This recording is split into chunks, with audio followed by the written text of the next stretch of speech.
آمین یا رب العالمین۔ اس کلپ کے اندر آپ نے یہ جو رافضیوں کی کھال اتاری اور بالکل صحیح کہا ہے کہ ان سے غلیظ عقیدہ شاید ہی زمین پر کسی کا رہا ہو یا ہو آئندہ ہو۔ اتنے غلیظ عقیدے ان کے، یہ کہتے ہیں ہمارے امام جو ہے تمام انبیاء سے اوپر ہے۔ آپ غور کریں، ان کا انداز دیکھیے، کتنی بڑی بات ان کے منہ سے نکلی ہے۔ پھر جس طرح آپ نے کہا نا کہ قرآن میں آیا کہ پہلے ہاتھ دھو اور یہ پاؤں دھوتے ہیں، پاؤں کہاں دھوتے ہیں؟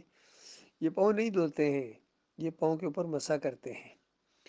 یعنی بغیر جرابوں کے بھی اگر وہ وضو کا معاملہ ہونا تو یہ پاؤں کے اوپر مسح کرنے کے قائل ہیں، پاؤں دھونے کے قائل ہی نہیں ہے یہ۔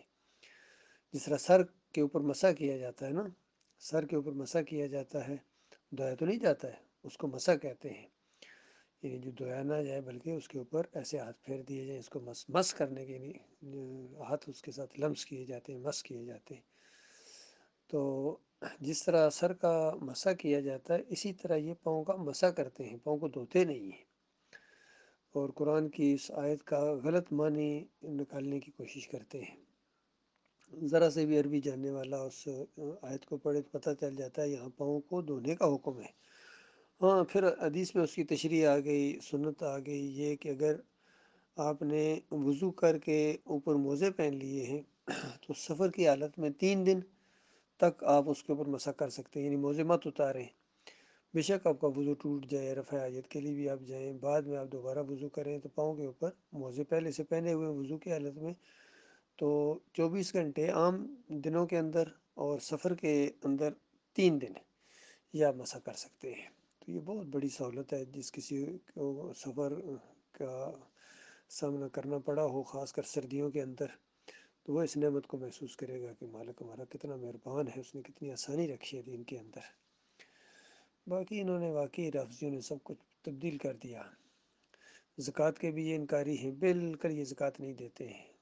اور ابو بکر صدیق نے کس طرح زکوٰۃ نہ دینے والوں کے خلاف جہاد کیا تھا۔ پھر یہ صوم کو روزہ کہتے ہیں اور اللہ انہوں نے خدا بنا دیا۔ ساری اصطلاحیں بدلی کر دی انہوں نے، اذان بدلی کی، اسلام دعا بدلی کیا انہوں نے، پورا سسٹم انہوں نے بدلی کر دیا۔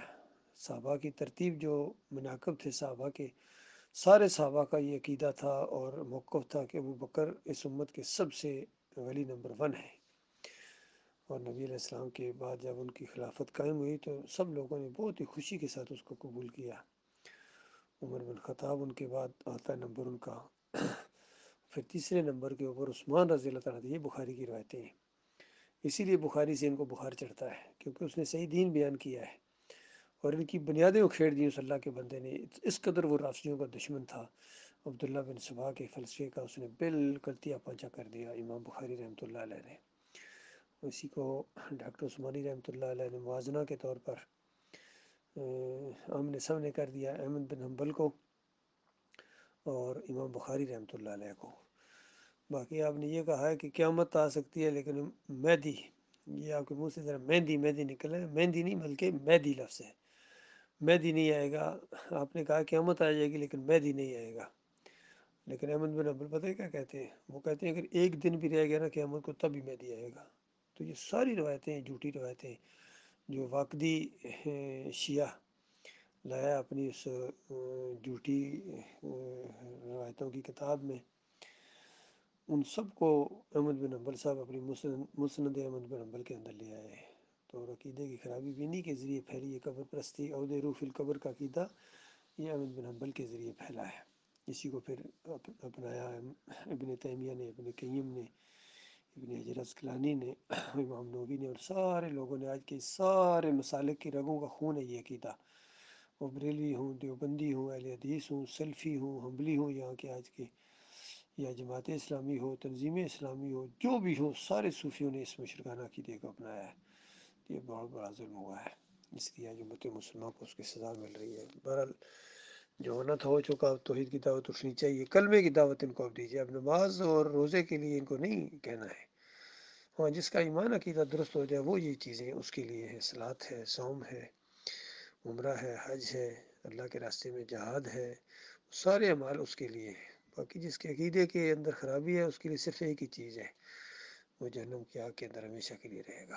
چاہے سجدہ تعظیمی کا شرک لے کے آئے گا، چاہے واسطے وسیلے کا، چاہے جمہوریت کا، چاہے تعویذ گنڈے کا، چاہے پیری مریتی کا، جو شرک بھی وہ لے کر آئے گا، اگر اس نے توبہ نہ کی تو یہ ہمیشہ کی آگ میں اتر جائے گا.